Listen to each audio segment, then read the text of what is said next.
Sithaholics, the Star Trek podcast.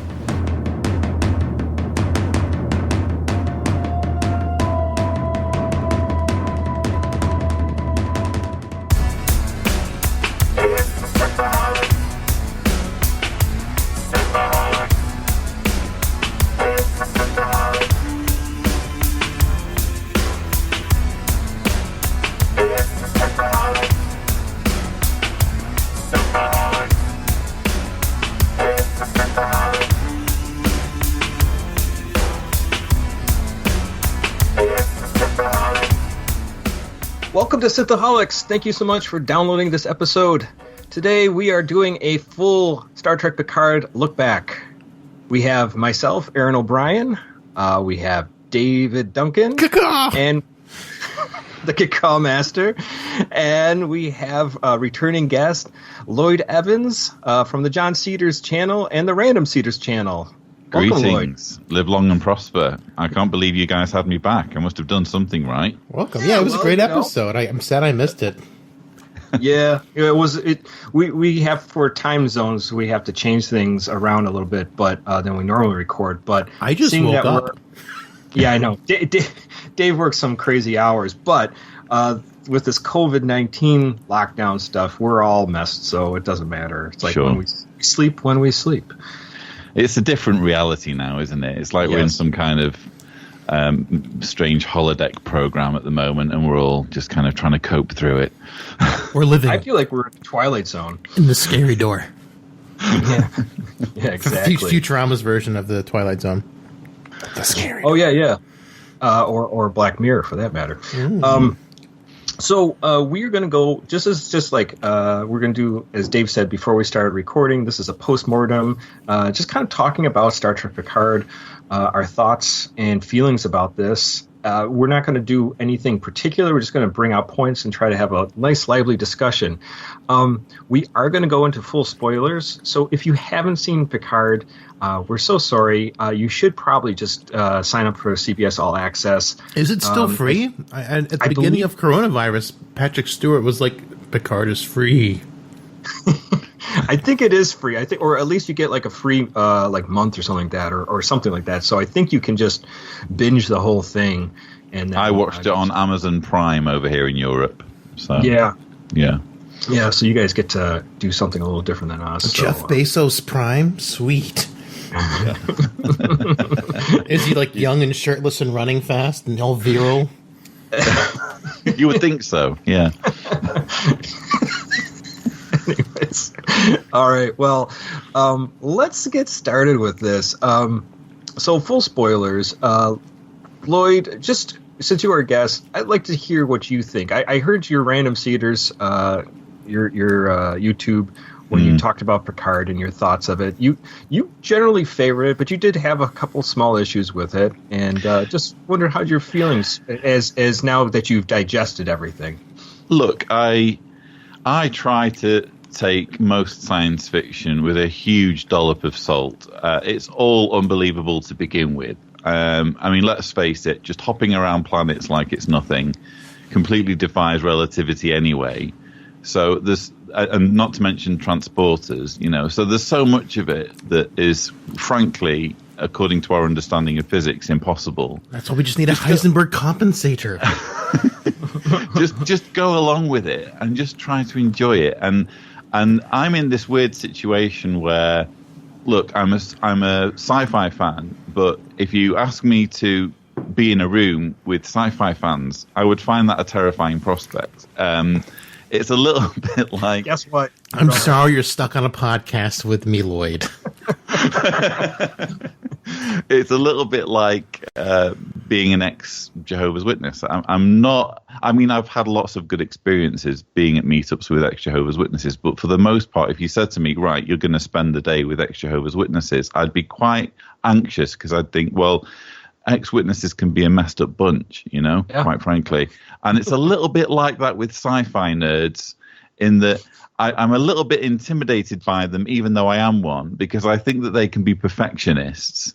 And I think that they can quite often just want a repeat of their experience when they were young and when they were teenagers or kids. And they just want that same thrill of watching it for the first time, which they're never going to get, ever. That's true. That's true. So yeah. I try to approach something like Picard with just with lots of just giving it lots of leeway. And look, I was entertained by it. I think that it could have been fantastic and wasn't.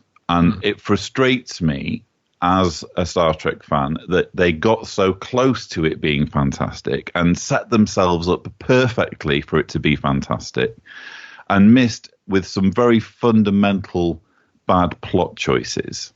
But overall, was I entertained? Yes. Did I enjoy it? Yes. I've just watched, in preparation for this show, episode 10 again.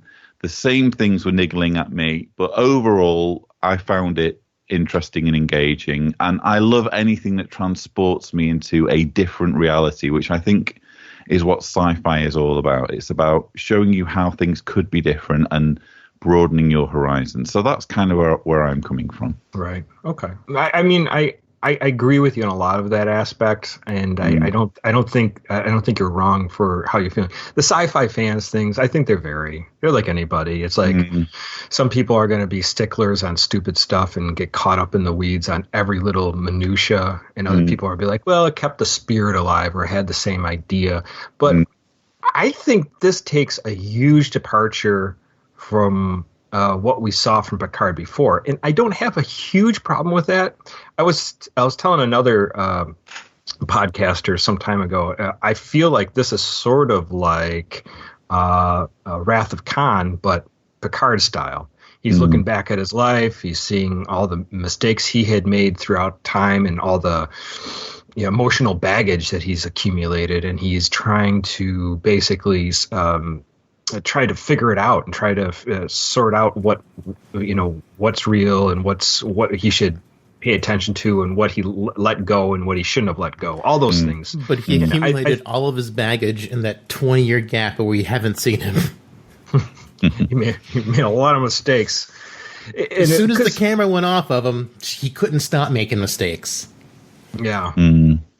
Well, and that's the thing is, I don't have a huge problem with that. I just have more of an issue that it seems to. I saw so much opportunity they could do some cool stuff, like really cool things, and I feel like they didn't go for it. And I don't know if that was just them trying to shackle themselves to the old Star Trek without going too far, or they just had lack of imagination. So those are some of the things that I was kind of fighting with, and I'll get into it more too, because there's a lot of ideas I got floating around in my head that I feel like they could have done. What about you, Dave? I completely agree with you, Lloyd. This show could have been fantastic. The first episode was okay, but they set up for so much, and then they ignored it for 8 episodes. Yeah. And that's what just drove me crazy, and that's what killed all my enjoyment of the show.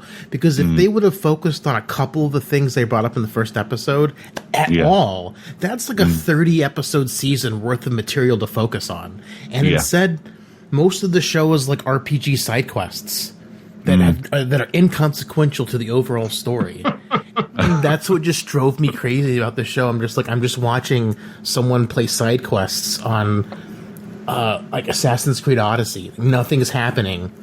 And I'm just like, why? Why is nothing happening? Please, for the love of God, make stuff happen. It does seem like there was a lot of side quests. It's like one of those video games where you just have to do a bunch of side missions instead of do the first stuff, the main mission. And the absolute most cringeworthy side quest was episode 5, titled Stardust City Rag. Right. I'm glad it had the word rag in the title, because it was a rag of an episode. And for me, it threw Star Trek under the bus. I was watching it thinking, that isn't what I've just seen.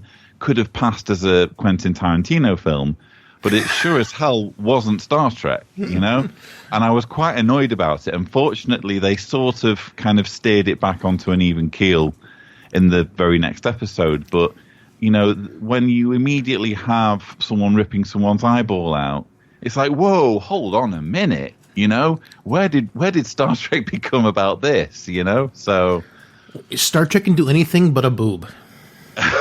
Apparently, it's been dropping F-bombs all over the place, but absolutely no nipples, please. No nipples. They rip out eyeballs all the time. You rewatched episode 10. Dr. Girardi also ripped out an eyeball. Indeed, yeah. Mm-hmm. Although you don't actually see, you just see the look on her face as she's doing it. Yeah, but there's a running gag of eyeballs are popping out in the show. And like that doesn't like totally turn me off. I can see why sometimes like you think like this is a departure of the old Trek. And I have some issues with that, but it's not like it doesn't kill me for that. That doesn't kill anything for me. But for me, more than anything, is like I feel like the characters have really turned to a like more of a darker side. Like 7 of 9 really turned quite dark and quite emotional from what I recall her ever being in Voyager. Well, she said 20 years to get emotional and stuff. I actually don't mind what they did with 7 of 9, and it sort of makes sense. I mean, she had a very, very messed up life. Oh, of course. I mean, if you think about it, she's an abuse victim, you know? Right. So who just kept adding to it, and she couldn't take it anymore. Who wouldn't have an axe to grind? I mean, it would sort of be weird if she got back to Earth, or, she completed the Voyager journey and just, was a perfectly balanced, normal member of society. It makes more sense for her to be a bit unhinged and going off and becoming a ranger and becoming a law unto herself. So I had no problems at all personally with what they did with 7 of 9. I know other people will disagree, but I quite like that. I mean, I don't mind what they did with 7 and Stardust City Rag. I mean, my biggest disappointment in that episode was they showed Quark's bar and they didn't show Quark. They even name dropped Quark, but we don't get to see Quark. I'm like, this is the biggest missed opportunity of this episode. I need more Quark. Would it have been nice, do you think, to have more Deep Space Nine reference and a bit more Voyager reference rather than purely 7 of 9 and then everything else TNG? Voyager I could do without. 7 of 9 is the best thing out of Voyager, except for the Doctor. I could have used some Doctor, EMH. I'm surprised that the Doctor didn't running off of 7 after she left Chakotay, because they were set up to be a thing, and then all of a sudden they weren't, and it was Chakotay, and I was like, what? But yeah, I could have used some Doctor, but everything else Voyager, I'm fine them not bringing back. But you would have liked some DS9. Absolutely. Quark, DS9 is my favorite of all the Star Trek shows. I could use some Quark. I could use some Bashir chasing girls again because he forgot that he had a character development over the 7 seasons. That'd be great. You could bring Cisco back and you could just yell at Picard the whole way through. You killed my wife! You killed my wife. One TNG, speaking of bringing back things that they should have and didn't, was Q. I cannot believe there were so many rumors that Q was going to come back. I cannot believe that this show kills Picard and Q does not show up. Will Q even recognize Picard in a golem's body? Will he even care? Like, it's just, you can't have, like, Q is so obsessed with Picard as a person, more than almost anyone else. And that Q wouldn't show up to see him off, to, like, I don't know, taunt him in that little thing where Data, because I mean he did taunt, in Tapestry. He's like, you're dead, Picard. Like, he didn't show up in that little thing and like talk with Data. That would have been great. I mean, like, there's so many opportunities for Q to have shown up and he never did, and it's just so disappointing because maybe they're saving him for the second season, because I know they're bringing back Whoopi Goldberg. Guinan, yeah. Which kind of ruined, by the way, episode 10 for me, because the whole Picard death sequence, all the time I was just thinking, well, I know you're going to bring him back because it's already been mentioned on The View. Yeah. He's inviting Whoopi Goldberg to come back for season 2. So this leaves, all you're doing at this time is setting up for Picard to be resurrected in some entirely unfeasible way, which is exactly what happened. So yeah, I agree. I was really hoping that like they would just have to, like, I don't know, the Golem thing was a dead giveaway that they were going to put him in the Golem, but before the Golem was mentioned and we were kind of speculating on Picard's death, like, the only reason to kill Picard is to not pay Patrick Stewart for season 2, right? So you could have put him You into don't believe Soji. that, do you? Surely. You could have dumped his memory into Soji and then made him so he's still kind of there, but he's not. So Soji was Picard. Well, yeah, she's like two characters now. She's got Picard's memory in him because Data had those 7 different scientist memories in him from back where he was built. I actually could have gone along with the Golem thing more easily if they hadn't then sat him down and said, right, you now have the most advanced piece of technology. You are, in fact, among the most advanced pieces of technology. You're a synthetic being, but we've not made you super. I don't agree with that choice at all, because that's basically saying to all old people, you couldn't handle being young and you couldn't handle being powerful and energetic. Yeah, I thought that was weird too. I mean, even he said at the end, it's like I would have liked to seen another 20 years. Yeah. And who wouldn't? But what frustrates me is that we seem to have reached a point with filmmaking and with Hollywood wizardry where they could, if they wanted to, have created a young Patrick Stewart. They have, if you can bring back Governor Tarkin in Rogue One, you can sure as hell make a young Patrick Stewart. I'm not saying it would have been easy, but it's certainly feasible. So they're already spending too much money on Patrick Stewart as it is, much less Patrick Stewart plus CG budget. But I think that's kind of what I was hinting at earlier about wasted opportunities. Another huge wasted opportunity was at the very beginning, where they seem to be hinting at Starfleet and the Federation just being massively corrupt. And you're thinking, right, I can buy into this. I can buy into multiple seasons of them trying to bring Starfleet back to its core values. But they've managed it by episode 10. It's just, it's such a wasted opportunity. It's like this was written like a comic book, and I don't mean to diss comic books, but I was so disappointed by the what was it, the guy with the rings, Green Lantern. Was it the Green Lantern? Oh, the Green Lantern thing. That was a stupid. It was this build-up was so insane. It was like it was going to be impossible to win, and then they figured it out in 2 panels, and I was like, what? It was so anticlimactic. They didn't give any time to figure it out. It just happens. And that was my problem with Picard. It's like they set up so much stuff. They forgot about most of it. And most of the stuff that seemed insurmountable, they just shrugged and it was gone. Like the Federation being corrupt was just and so now the Federation can be good and harmonious again just because of one person. And then, they had the world-ending robots that were coming out of the hole. And then when they disappeared, and then they just disappeared and don't decide not to come out. Yeah, I had issues with that too. So if I can just say that, first of all, Commodore O and then Narissa Rizzo, the Narek's sister, incest sister, that they were involved in Starfleet for so long, and that or for a good amount of time at least, that they were pulling strings. Seems pretty insane that Starfleet never caught on to that, first of all, and because ahead of Starfleet security. Secondly, the idea that that robot thing that and I'm pretty sure this is still the same robot or some AI creature that we saw in Discovery. Remember when their shuttlecraft was attacked in Discovery, and there was that weird tentacle thing that was thrown.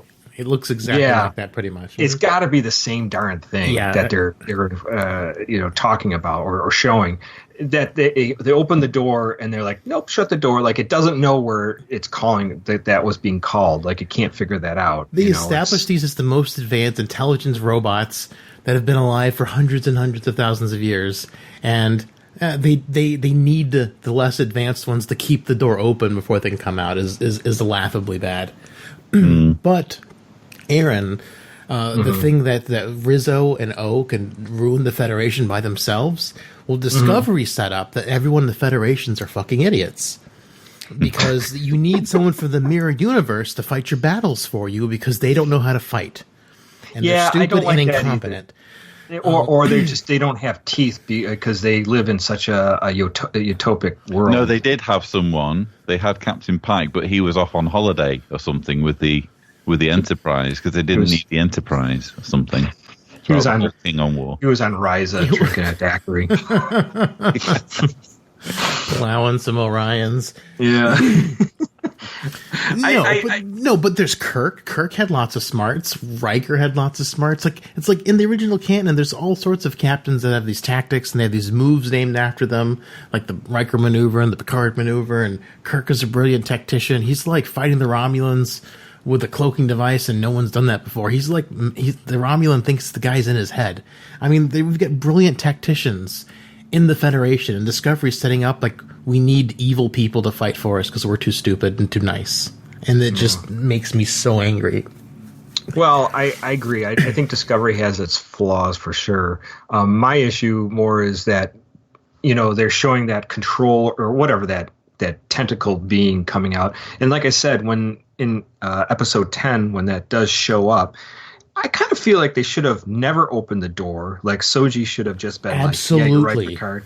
Or they should have opened it and then be like, then all of a sudden the Romulans and the Federation had to fight it off or something like that. That would have been far more climactic if you're going to do that. Just not just little. It was just so weird. Just like they open it and then they close it. I didn't really understand what that was trying to go for. So hopefully it's like Q-Who. Is anyone else entirely underwhelmed by the design of the very latest fleet of Starfleet? Oh, yeah. They just look boring. Lloyd, it's the same ship with two different nacelle designs. It does look just like the Enterprise from First Contact, which incidentally is my favourite film, as we established in my last appearance. Mm-hmm. But I liked that Enterprise, because it was, I don't know, I was fond of it, but not fond enough of it for the entire fleet to look like that and look even less like the original ships from the Kirk movies, from the original series. I would have really loved for them to go a little bit more retro, but instead they're getting more angry looking and frankly looking more like alien ships. The new Starfleet. And if you really think about it, they lost that opportunity because a lot of people get excited to see new ship designs, and if they would have spent some money on it, they could have done merchandise on a lot of that. Our friends at Trek Yards love ships, and they were so disappointed to find out that this was one ship with two different nacelle layouts. Yeah.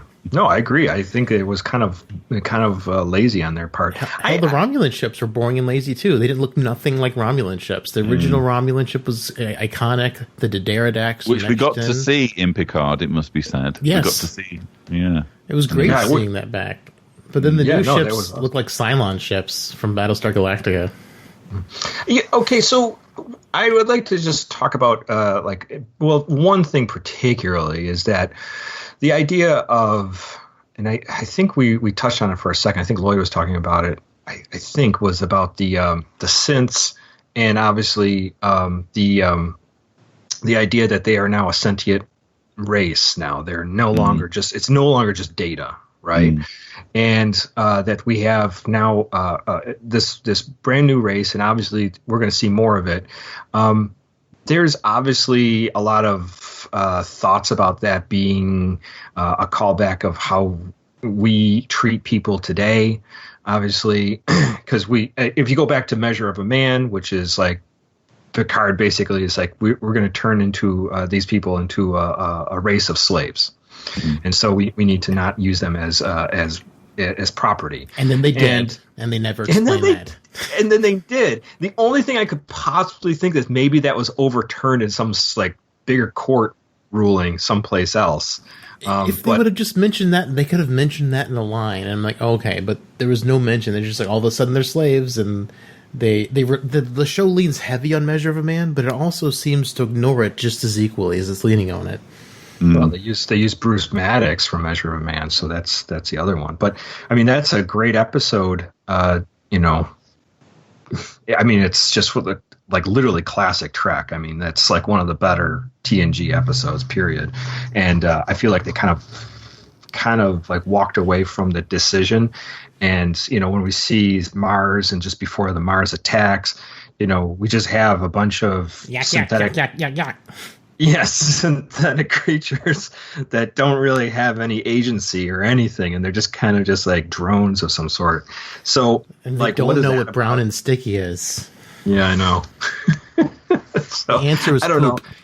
What do we feel about that? I mean, do you think they're just doing that as a vehicle for storytelling, or are they like showing that that Federation is completely backslide into something that it should never have become? Well, it would have made sense in the context of, again, in the initial episode, when he's doing the whole interview and everything, and he's, expressing his kind of moral, the way he is morally at odds with the Federation and Starfleet, and you're watching it thinking, oh, that's interesting. Starfleet is no longer Starfleet. I get it, okay, and so I understood the whole issue of the synths being treated like slaves in that context, because if the Federation's corrupt enough to leave the Romulans hanging out to dry, of course it's going to go back on basic core values and treat synths like crap. So again, it was where the storyline initially supported it, but by the time we get to episode 10, I mean, unless they're going to just completely reverse everything back to the beginning for season 2, but when you have the Federation riding to the rescue in the way they do, it seems to send the message that all of that hard work that's been done establishing the storyline in the first couple of episodes has just been completely scrapped, and actually Starfleet's just as good as it always was, which then makes you turn back to the synths on Mars and think, well, what the hell was going on there? Yeah, I wonder too. And maybe it was just one of those things where They hoped you forgot about it. Well, no, but I was going to say that maybe because of the Romulan crisis with the star going to go supernova, maybe it was like all hands on deck, and these new synths would be used for that kind of thing. I don't know. Maybe that's kind of like the thought behind it, but it's hard to justify. But The show's and then incredibly inconsistently written, because the beginning it's like, oh, poor Romulans, they're like all refugees, and we saw them on the little planet, and they're complaining to Picard like that we're just stuck here, we can't do anything. And then at the end of the show, there's 219 Romulan warbirds that just happen to be close enough to all come and attack at once. Like, I don't care about those people. Are we still a superpower, or are we not a superpower? Yeah. It's just they were super inconsistent with that, I think. Yeah, I kind of get both sides of it. I understand what you're saying, because it does make sense that why can't the Romulan Star Empire take care of its own people? But I also a giant empire. But I also understand that the Federation is called in for assistance, and Picard's spearheading that. But obviously, because of what happened with the attack from the synths, they kind of like recoiled back. And I think we've seen that in a lot of modern history with us. I mean, things happen, and all of a sudden we're not so nice to people anymore. So, but wasn't it a bit more political when Picard had his meeting with the Admiral? She was saying that it would have destroyed the Federation because there were all sorts of political reasons why the other planets didn't want the Romulans, didn't want to be in bed with the Romulans or what. Yeah, absolutely. You know what probably happened there is O probably was pulling strings and getting those 13 races to say we'll pull out. She was probably negotiating that because she was the only one really ruining the Federation. Well, I don't know if it's just her, but I mean, obviously people already had their prejudice against the Romulans anyways, because, you have hundreds of years of hostilities between the Romulans and the Federation and Federation planets. So that sort of makes sense. But then again, like the Romulans orchestrated the attack on Mars to destroy the synths, because the synths are making the fleet to save the Romulans. But the Romulans also have the prophecy where there's two sisters, one will die and one will become the destroyer. And if they're all man F8 robots, why destroy them, and why destroy your race's chance to get out? Why not bomb it later? There's no sisters there. They're all dudes. All bald F8 dudes. I mean, like, I don't understand. The robo dudes. The robo dudes. F8, which gets your computer into safe mode because these robots are so safe. I don't know. It's just it's painfully written. Like, they went into this great to like Romulan. I wish the entire series was centered around the Romulan mythology. Wish they would have started with it. Where Soji was on the search for the admonition. She finds it and finds out she's got to. It would have been way more epic as a journey of Soji. As she finds the admonition, she tries to destroy it. And if we would have known this from the get go and seen this giant life-ending threat for the entire galaxy from the beginning, I think the show would have had higher stakes and it felt more epic. But for I agree with that. But for 7 episodes, Soji was on the cube, and we had this vague, she's the destroyer of everything, and no explanation until episode 8. Well, and we had that painstaking relationship between her and Narek, and it just did nothing for me, and I was just like, come on, can we just move forward from this? Because obviously this guy's a creep, and he's never going to be better. Absolutely. I mean, he did make himself a little bit better in the end, but yeah, he became an actual character in episode 10, and then they forgot about him, and he was edited out. Yeah, he just kind of disappeared at the end. That's what I was going to say. At the end of it, I was thinking, hang on a minute, what happened to Narek? He just completely vanished off the map. We didn't see him die. We didn't see him fall off a cliff. We didn't see him give an awesome quip. He just stopped showing up. It was like, oh, okay, Narek's gone. Can you imagine if you're Harry Treadaway? I'm looking at the name on Wikipedia, by the way. It's not my memory. Can you imagine if you're Harry Treadaway reading your script for Narek, and you're like, hang on, is there a page missing or something? Where's my last scene? he was he probably shot it. They probably just left it out. Yeah, I mean, and that's the other thing is, especially the last 2 episodes, I feel like they forced so much into it, and they could have stretched that out and shortened up the first 2 episodes or first 3 episodes with the intro with Picard and Dodge. I would have liked to have seen the conversation between Riker and Starfleet Command, with Starfleet Command saying, hey, we're going to go and rescue Jean-Luc Picard. And Riker's like, hey, I want in on that action. And Starfleet's like, we know you're rusty, and we know you've been making pizza in the woods for years, but how would you like to command the whole fleet? To command an entire fleet, even though you're probably a bit slow off the mark these days, I know.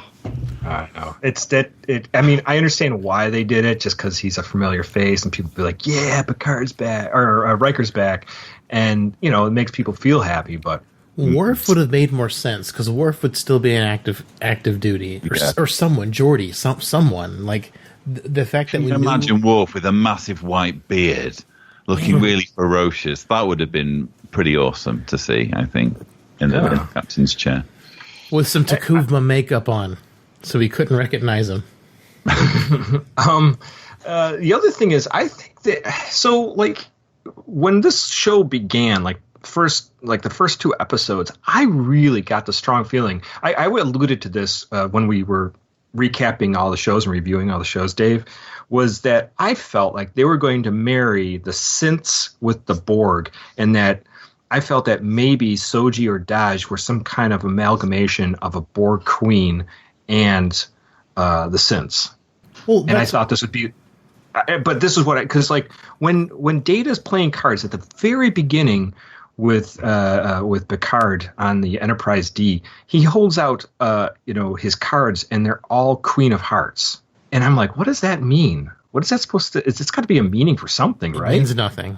It meant nothing, and I'm like, I thought this was maybe some kind of thing he's trying to tell him, or I don't know, in his dreams trying to tell. And I was thinking this would be great if this was some kind of she, and they're saying she's the destroyer. I'm like, wouldn't it be great if she is the Borg queen? And maybe the Borg queen too.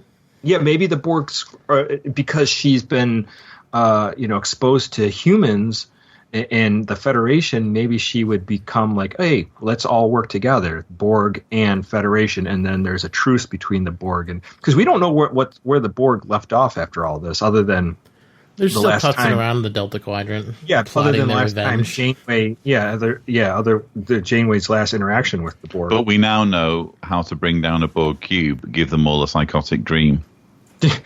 That's apparently what happened in that Borg cube. They just send the most depressed person you have to them, and then they will break down and start crying. Make them watch season 1 of Picard, and it will disable an entire Borg cube. Oh man, send them me. I'll disable the entire collective in my despair. Your life is miserable.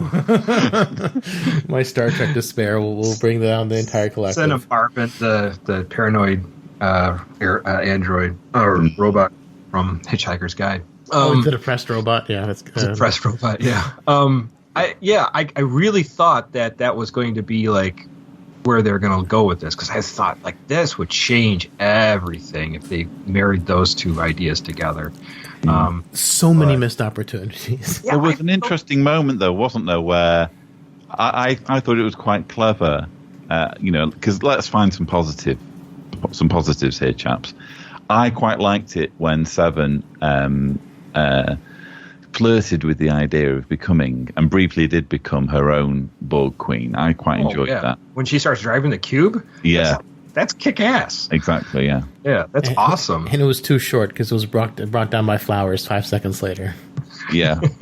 when you're piloting a Borg cube, look out for flowers, for goodness sake. Watch out for the daffodils. Basic 101 Borg cube piloting, watch out for orchids. The other positive, honestly, the acting was all superb through all of this. I loved the acting. I thought Patrick Stewart was amazing. I thought the whole supporting cast, there wasn't anybody I thought that was bad at all. I was just watching episode 10 just now. There's the scene where Narek says goodbye to his sister when he's on his way to the village, and it's the last time they see each other, and his face is so emotional. I'm like, whoa, do you need a moment, mate? Are you okay here? It was so believable, the acting. Very, very. Yeah, because it was like kind of saying the last goodbye to his sister, because he knew that he probably never see her again. Yeah. Which I would be kind of happy, but yeah. Hey, that's a lot of sex he's missing out on. Yeah, I know. That's another thing. Like, why was that part of the story? That seemed just creepy and weird. Like that was their first question. Have you fucked any of them when he came back? Yeah, I know. You're my sister. What? Why are you asking me that question? He's like, I tried. I really, really tried. No, I mean, maybe that's what he disappeared for. He's just shacking up with all of them now. That's what I meant when I was saying, I'm sorry, I needed some water.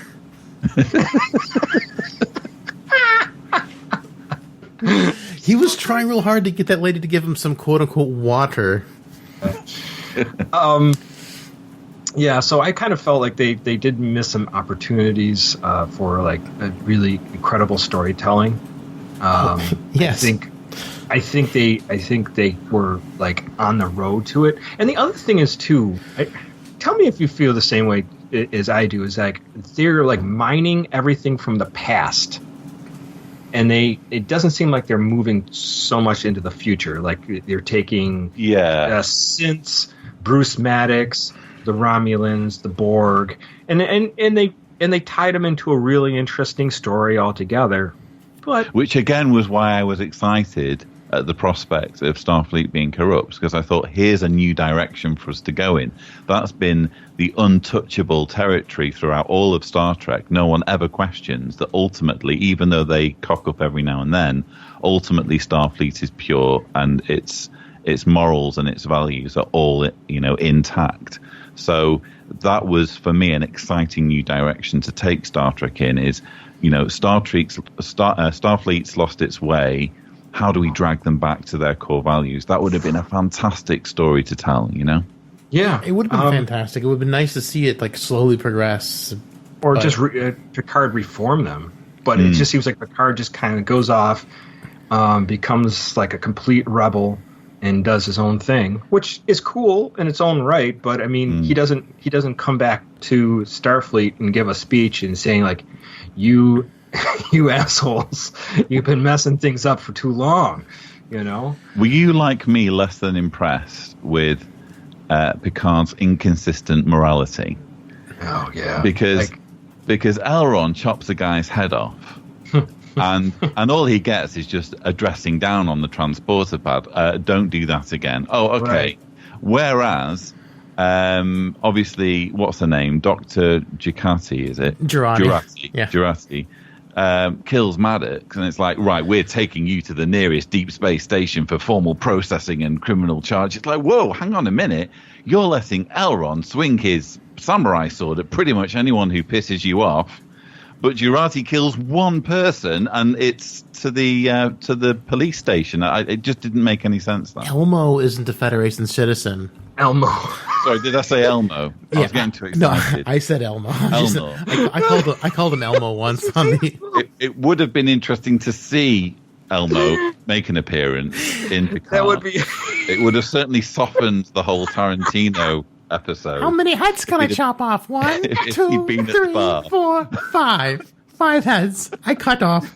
Can you imagine if he'd popped up from behind Quark's bar and given some explanation as to why Quark's not there? Yeah. That would be amazing. But Elmo's not a Federation citizen. Dr. Jurati is. So Dr. Jurati can be processed where Elmo cannot.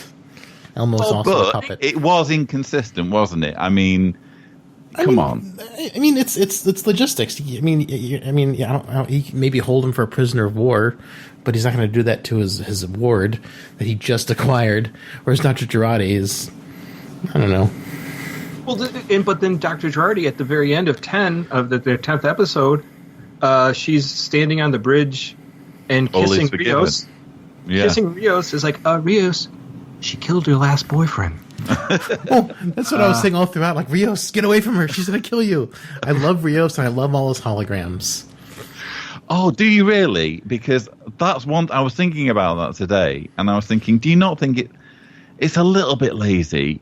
It's extremely lazy, but he's a great actor, and he does it really, really well. Yeah, but they've literally had a meeting where they've said, right, we have this issue where Rios has like 10 versions of himself. How do we distinguish them? Well, I can do a few accents. Do you want me to give you that's a way of distinguishing between them all. I would have liked something a little bit more. You can do anything with a hologram, I'm sure if they'd have thought about it a little bit more, they could have come up with something really out there that distinguished all the different Rioses.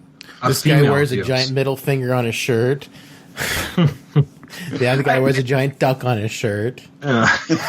The other guy has Elmo on his shirt. One's dressed as Elmo, They could have come up with all sorts. One's in one of those T-Rex outfits.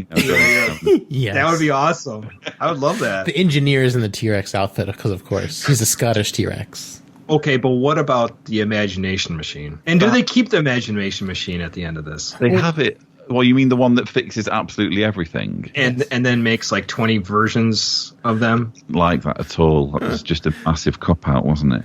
It was just like, here's magic. Well, you see, Picard's a robot now, so anytime Picard gets hurt, they just have to whip out the magic wand and fix him. Oh, you're fixed now, Picard. Oh. Live forever. We don't need a cyberneticist on board. We just have this magic device. I'm sure they'll forget about it. They'll forget about the magic wand thing in season 2. They'll forget about the robots coming through in season 2. They'll forget about the Romulans ever being evil in season 2. Yeah, I'm really so for every good thing that these episodes did give us, I do feel like there was like a lot of like just like lazy writing, and that's where it all comes down. And me and Dave have always been like, even with Discovery, we've been like, I like this, but then they just kind of fall down on writing. Like they don't connect the dots, or they don't go far enough to make it believable, or make it like this is going to be something notable. Can I say something shocking?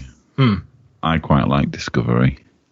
Well, no, we liked parts of Discovery. There's just things about Discovery we think that they should. I feel it's the same idea, is that there's writing issues that they could do better with. I think they have great acting. I think they have some great moments of action. And I mean, I don't know. The most irritating thing for me was that Spock looks nothing at all like Spock. And also, like science, they really changed the Klingons as well. Yeah, it's like, how many times are you going to change the Klingons? I know. They could have changed the Klingons and it would have been fine. The only thing they needed to do in Discovery was like say, look, a couple of us went back. The augment virus made us look human. We don't like that. We looked kind of human before. Let's go back, because I mean, in the episode and the TNG where they all like turn back, like Worf looks like He looks crazy, but he look at the Proto-Klingon.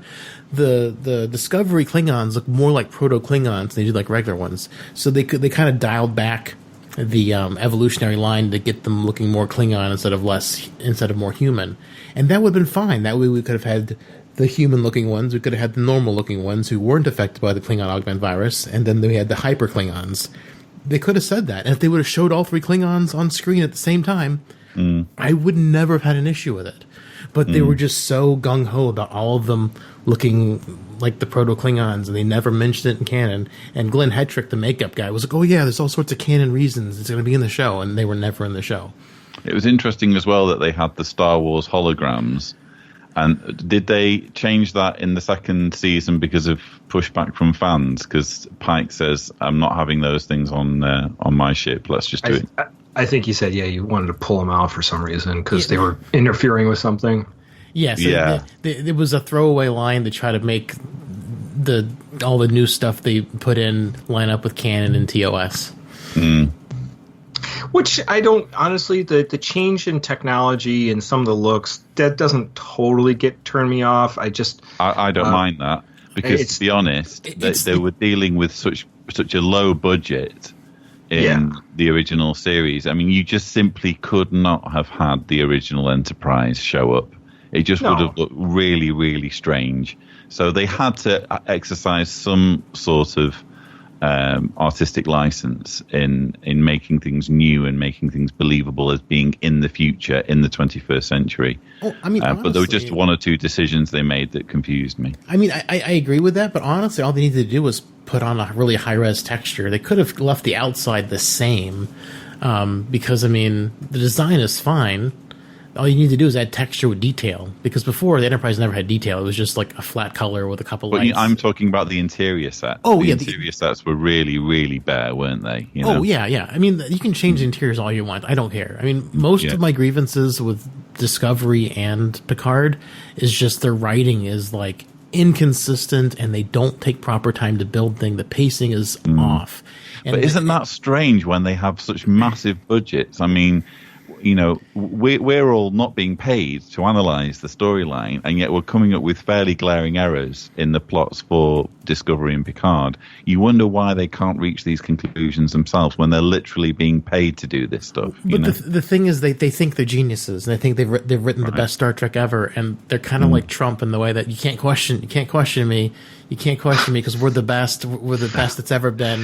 This is the best Star Trek that's ever been. Power. Yeah, basically, yeah. I saw that tweet.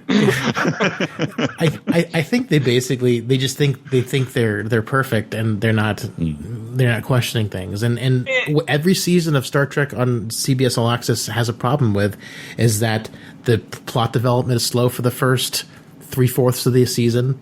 And then it's like, oh crap, we only have an episode or two left. Here, let's rush all the plot that needs to happen, that should have been happening all along. Let's rush it and condense it all into 2 episodes. And they've done that both seasons of Discovery and Picard. And it's frustrating that they could have made the ending so much more satisfying had they played out better. And they had time to do it, but they just never decided to. Yeah, I think that's where I get kind of frustrated. And like honestly, I think a lot of Hollywood is just bereft of ideas. I mean, if you look back at old, TOS, the original Star Trek, or the Next Gen, or even go, to the Twilight Zone, a lot of those writing was done by people who were like big time sci-fi writers. Like these are, people who just spent their time writing sci-fi and thinking of new ideas. So like when they were got a contract to write, yes, their scripts were changed to, however Roddenberry or whoever was running the show, but they had some great ideas because they were out there thinking of some really crazy things they could introduce onto TV. This, I think they're just keep on mining the old and not coming up with the new ideas. That's where I think it kind of that's always going to be in just playing devil's advocate. It's Star Trek, so they can't deviate too much from what we know, or everyone's going to be in uproar saying, "Oh, why didn't you show us this and why didn't you show us that?" If they just do everything completely new and completely change everything, they'll be. It's almost like they're damned if they do and they're damned if they don't. So I do get that they're in this kind of awkward situation when they're trying to, similar with Star Wars, they're trying to keep the legend alive without the original creator having an input, you know? Mm-hmm. I agree with that. I mean, that's always going to be the case for sure. There's always like, I mean, we were talking, I forgot who it was. We had a guest who was saying that, you know, the next gen people were, you know, hated that when that came out because they're like, that's not. I think you even mentioned that when you first watched Next Gen, Guy Davis, right? Oh, Guy Davis was like, yeah, I hated Next Gen when it first came out, and then I ended up loving it, kind of thing. I was a bit like that, yeah. Well, he really hated Deep Space Nine, but he hated the design of the Enterprise D. I don't think he hated in Next Gen. I think he just hated the design of the ship. But he said, but he always said, but he was always a firm believer that all Trekkies are like that. They always hated it at the beginning, then they came around to it. I don't listen to like you. Yeah, go ahead. Oh, go ahead. No, I was gonna say, isn't it like when you buy like an album of your favorite band and they do something a little bit different? You're like, what the hell is this shit? And then like 2 years later, like, yeah, it was a pretty good album. I just was too hard. It's bound to grow on us, isn't it? And I'm interested to know whether this podcast that we're recording right now will hold up in 10 years on, when it's kind of it's become embedded in Trek lore almost, and be interesting to know whether our observations are still sound and valid even in the future, you know. I mean, as the season is on its own, yes. If future seasons retcon and make the season 1 better, maybe not. But in a bubble, just looking at season 1 without any other context, because that's all that we have right now in April 2020 amidst coronavirus quarantinism. This is all we have, and in that bubble, this is accurate. It may become less accurate as there's more shows, as they retcon things, or like, you know, maybe they will further expand the plot, all the things that they forgot to talk about in season 1. Maybe they will, and I hope they do. But it'll be really interesting to listen to a Synthaholics podcast episode from 1987 or whenever it was, that the very first season of The Next Generation aired, to see what they were saying. And can you believe they've done this and they've There's done a captain that? who's bald. I can't believe it. But it going with that thought in mind, season 1 of Next Gen, not fantastic. Hell, if we would do season 1 of Next Gen, we'd probably be pretty brutal on it, because we were brutal. We just did the original series last episode.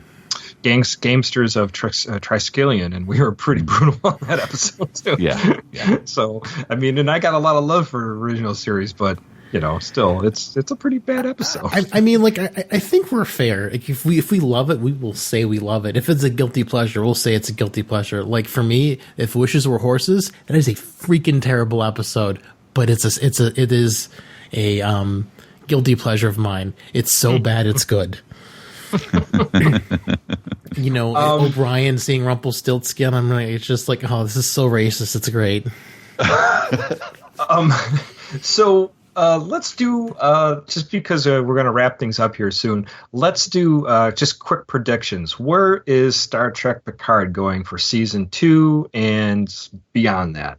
Dave, what do you think? Oh my God, who knows? I mean, maybe we're going to get into like weekly missions. I mean, because they just kind of set it up so that it can finally be Star Trek. There's a crew, everything's established. We're not fighting the Sense of the Romulans anymore. Theoretically, season 2 could be way more Star Trek. What I hope happens is that the life-changing, world-ending Sense have to just travel a really long way and really slowly, and they finally show up, and then the shit hits the fan. Because I would love to see a bigger bad than the Borg, and that's what it seemed like they were setting up, and they just forgot about it. But maybe they're Q-hooing it. You know what I mean? They introduce them, and then they'll become a threat later. Picard's been pitched as a limited series, so it can't be too much later unless they're just going to completely forget about it altogether. What about you, Lloyd? I don't know.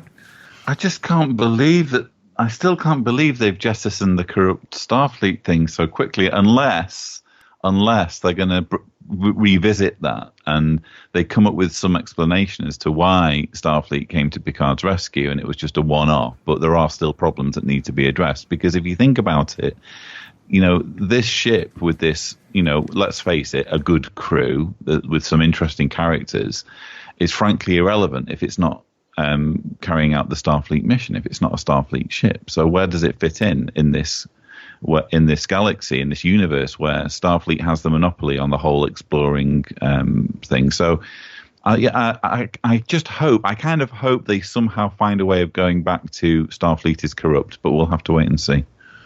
I kind of hope that we see, first of all, I think we're going to see them go out and try to maybe right some wrongs that were out there, that maybe the Federation kind of slacked in their duties and stuff like that. So maybe fix some of the issues with these Romulan colonies, help the synths and ex-Borg. So I think maybe we'll be peppered in through, maybe there's some big threat. But I think the big takeaway by the end of season 2 of Picard is that we're going to get a 7 of 9 spin-off as a ranger.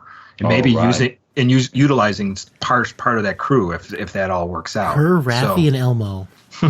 And Elmo. Unless her and Raffi have a falling out in between seasons, since they got together with no preamble. Yeah, they were just sort of together at the very end of that, which was odd. So, but that's where I think. But who knows? They have their own ideas, and they don't listen to us. That's for sure. So. Absolutely. Although they should. Shame on them. Should. Oh, Absolutely. thank you, Lloyd. I hope you weren't too ashamed to be a little cooped up in a podcast with me. Oh no, not at all. I've thoroughly enjoyed this. It's a fantastic piece of escapism and a chance for me to just completely let rip on my nerd side. So I very much appreciate it. That's great, Lloyd. Why don't you tell everybody where they can locate you on the internet? Yes, my channel is called John Cedars, and it's mostly kind of cult and dealing with Jehovah's Witnesses, which is my former religion. But if you want kind of stuff that's completely not related to that and more on the science fiction side, my channel is Random Cedars. And I'm also on Twitter as Cedars JW Survey is my handle. Excellent. Yeah, and he also is the author of a book, The Reluctant Apostate. So if you have chance, check that out. But definitely check out his Random Cedars and his John Cedars channel for any of that content. That's how I got to know Lloyd, and me being an ex-Jehovah's Witness myself, that's where I get a lot of information, which Lloyd really goes over. So it's good to know, and I applaud you for that. Thank you. As for us, you can find us obviously on synthaholics.com.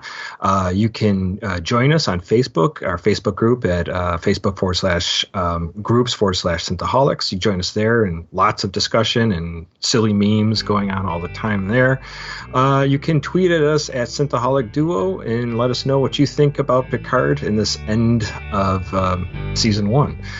If the show is something you find valuable, please go to our Patreon.com/Synthaholics. And throw some money our way. We would greatly appreciate it.